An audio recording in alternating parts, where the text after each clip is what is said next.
नमस्कार साथियों, आप सभी का स्वागत है हमारे YouTube channel my study class में।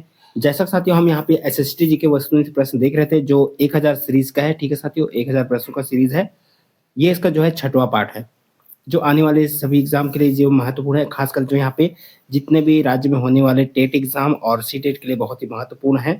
तो चलिए आज की वीडियो की हम शुरुआत करते हैं। अगर आप चैनल पर नए हो तो चैनल को सब्सक्राइब जरूर कीजिए, बेल आइकन जरूर दबाइए, जिससे आपको आने वाली सभी वीडियो की अपडेट बराबर मिलती रहेगी। इससे संबंधित जो है पिछला पार्ट का वीडियो देखना चाहते हो तो आप हमारे चैनल का डिस्क्रिप्शन चेक कर सकते हो, जहाँ पर आपको पिछले पार्ट का वीडियो का लिंक मिल जाएगा। और प्लेलिस्ट भी चेक कर सकते हो, जहाँ पर आपको सारी वीडियो एक साथ मिल जाएगी, टेट से संबंधित जितनी भी तैयारी आपको करनी है उससे संबंधित। चलिए आज की वीडियो की हम शुरुआत करते हैं। तो देखते हैं आज का पहला प्रश्न, और आज का पहला प्रश्न शुरुआत होगा 201 नंबर से, क्योंकि साथियों बाकी पार्ट में हमने जो है 200 तक प्रश्न कवर कर चुके थे। तो चलिए देखते हैं आज का पहला प्रश्न, और आज का हमारा पहला प्रश्न है, ईस्ट इंडिया कंपनी को 3000 रुपए के बदले में निःशुल्क व्यापार करने का अधिकार कब प्राप्त हुआ? ठीक है साथियों, ईस्ट इंडिया कंपनी को 3000 रुपए के बदले में बंगाल में निःशुल्क व्यापार करने का अधिकार कब प्राप्त हुआ? तो इसका जो राइट आंसर है ऑप्शन सी, 1717 ईस्वी में। ऑप्शन सी इसका राइट आंसर हो जाएगा। अगला प्रश्न है, अंग्रेजों ने सर्वप्रथम अपनी व्यापारिक कोठी कहाँ स्थापित की? तो कहाँ स्थापित की? तो वो है ऑप्शन डी, सूरत। ऑप्शन डी इसका राइट आंसर हो जाएगा। अगला प्रश्न है, कलकत्ता शहर की नींव किसने डाली? तो किसने डाली? तो जॉब चारनाक ने। ऑप्शन ए राइट आंसर इसका हो जाएगा। अगला प्रश्न है, भारत में फ्रांसीसियों ने पहली फैक्ट्री कहाँ स्थापित की? तो है ऑप्शन बी, सूरत। ऑप्शन बी इसका राइट आंसर हो जाएगा। अगला प्रश्न है, यूरोपीय व्यापारियों की प्रारंभ में किसके व्यापार में अधिक रुचि थी? यूरोपीय व्यापारियों की जो है प्रारंभ में किसके व्यापार में अधिक रुचि थी? तो है ऑप्शन ए, मसाले। ऑप्शन ए राइट आंसर इसका हो जाएगा।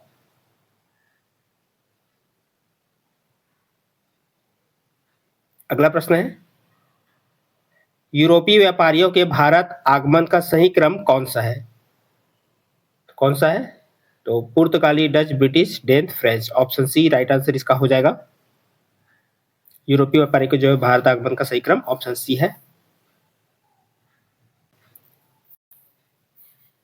अगला प्रश्न है, वह पुर्तगाली कौन था जिसने गोवा पर अधिकार किया था? तो कौन था वो? Alfonso de Albuquerque. Option B right answer इसका हो जाएगा।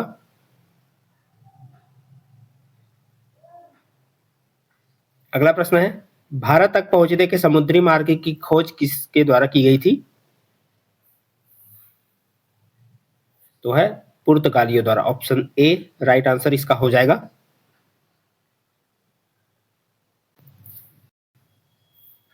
अगला प्रश्न है, वास्को डी गामा भारत कब आया था? तो किस सन में आया था? तो है ऑप्शन ए, 1498 ईस्वी। ऑप्शन ए राइट आंसर इसका हो जाएगा।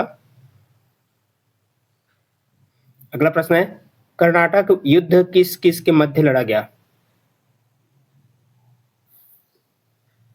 किसके मध्य? अंग्रेजों व फ्रांसीसी के मध्य। ऑप्शन ए राइट आंसर इसका हो जाएगा।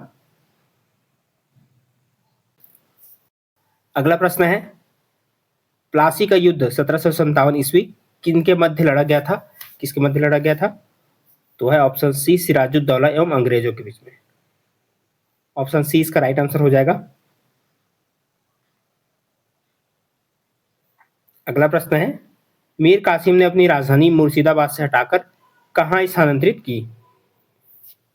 मीर कासिम ने अपनी राजधानी मुर्शिदाबाद से हटाकर कहाँ स्थानांतरित की? तो है ऑप्शन है, Munger. Option A right answer इसका हो जाएगा। अगला प्रश्न है, बक्सर की लड़ाई 1764 ईस्वी में मीर कासिम का साथ किन शासकों ने दिया था? बक्सर की लड़ाई में मीर कासिम का साथ किन शासकों ने दिया था? तो है ए और बी दोनों। ऑप्शन डी राइट आंसर हो जाएगा, यानी कि शाह आलम द्वितीय और शुजाउद्दौला, इन दोनों में जो दिया था। ऑप्शन डी इसका राइट आंसर हो जाएगा।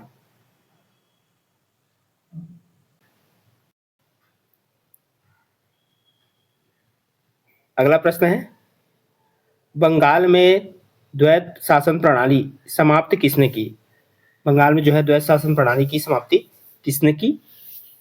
वो है Warren Hasting. Option A right answer इसका हो जाएगा।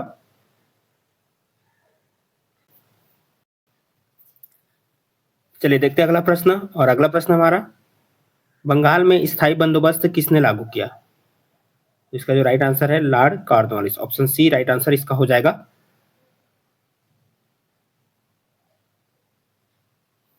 अगला प्रश्न है,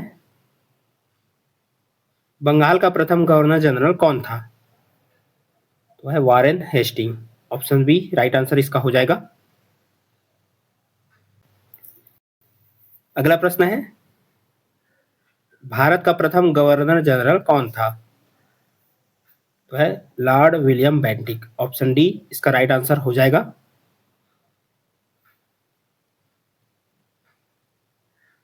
अगला प्रश्न है, सहायक संधि पर हस्ताक्षर करने वाला पहला शासक था?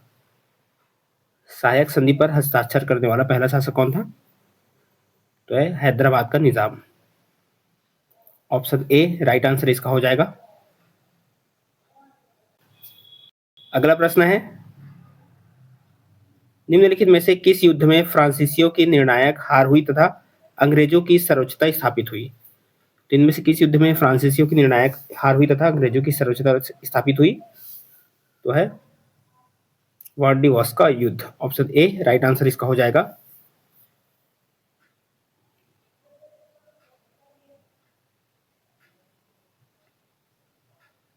अगला प्रश्न है, सती प्रथा का अंत तथा ठगी प्रथा को समाप्त करने का श्रेय किसे है? तो किसे है? तो है Lord William Bentinck. Option D इसका राइट आंसर हो जाएगा। अगला प्रश्न है, राज्यपाल राज्यालय राज्यालय या हड़प नीति या गोद निषेध सिद्धांत किसके द्वारा लागू किया गया था? राज्यालय या हड़प नीति या गोद निषेध सिद्धांत किसके द्वारा लागू किया गया था? तो है लॉर्ड डलहौजी के द्वारा। ऑप्शन सी राइट आंसर इसका हो जाएगा।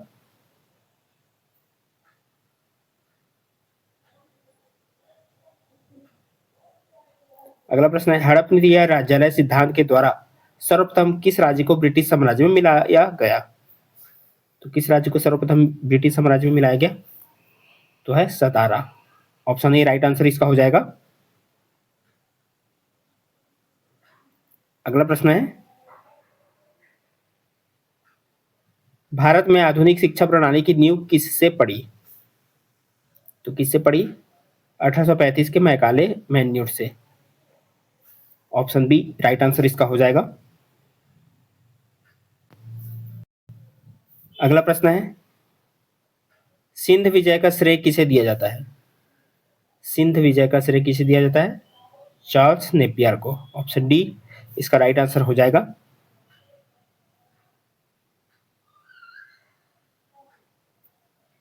अगला प्रश्न है, किस अधिनियम के द्वारा बंगाल की गवर्नर जनरल को भारत का गवर्नर जनरल बना दिया गया? तो इनमें से किस अधिनियम के द्वारा बंगाल के गवर्नर जनरल को भारत का गवर्नर जनरल बना दिया गया? तो है 1773 का रेगुलेटिंग अधिनियम। ऑप्शन ए राइट आंसर इसका हो जाएगा। तो साथियों ये था आज का हमारा जो है महत्वपूर्ण प्रश्न। तो आज के वीडियो को देखने के लिए बहुत बहुत धन्यवाद साथियों। इससे पिछले पार्ट का वीडियो देखने के लिए आप हमारे वीडियो का डिस्क्रिप्शन जरूर चेक कीजिए। चैनल पर नए होंगे तो सब्सक्राइब जरूर कीजिएगा और मिलते हैं इस तरह और अगले वीडियो के साथ।